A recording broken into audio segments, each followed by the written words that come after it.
কিরে প্যাঁচার মতো মুখ করে আছিস কেন? আবারও অঙ্কে ডাব্বা মেনেছিস, ফেল করেছিস না?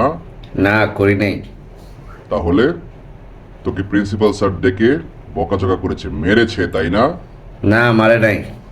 তাহলে প্যাঁচার মতো মুখ করে আছিস, মন খারাপ করে আছিস কেন বল? আমার মন মেজাজ খারাপ থাকলে তোমার সমস্যা কি আব্বা? সমস্যা অবশ্যই আছে।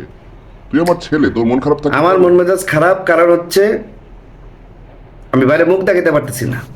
ও সেই কথা, মুখ তো তোর দেখানোর মতো কিছু নেই, তুই একটা ফেলটুস ছেলে, কিভাবে মুখ মুখ দেখাবি? দেখাতে পারতেছি না, পরীক্ষা ফেল করার পরও মুখ দেখাতে পারছি। বাজারে যায় হালিম মিয়ার দোকানে যে আমি হালিম খাইছি, মিষ্টি খাইছি, কোনো সমস্যা হয় নাই, কিন্তু এখন আমি মুখ দেখাতে পারতেছি না আর। তাহলে কি হয়েছে বল?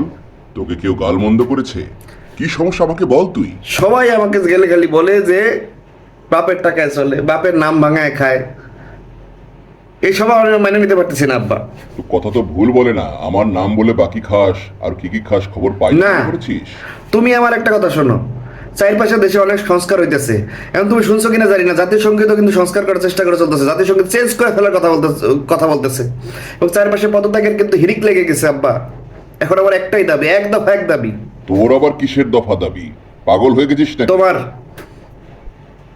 মানে আমার বাপ, তুমি তোমার নাম পরিবর্তন করতে হবে। হোয়াট? আমি তোমার নামে সংস্কার চাই আব্বা, নাহলে তো পদত্যাগ করতে হবে তোমাকে আমার বাবার রোল থেকে। এই এক দফা এক দাবি, নাহলে আমি অসহযোগ আন্দোলন ঘোষণা দিব, পড়ালেখা করবো না, ফেল করবো। শিওর আজেবাজে কিছু খেয়েছিস?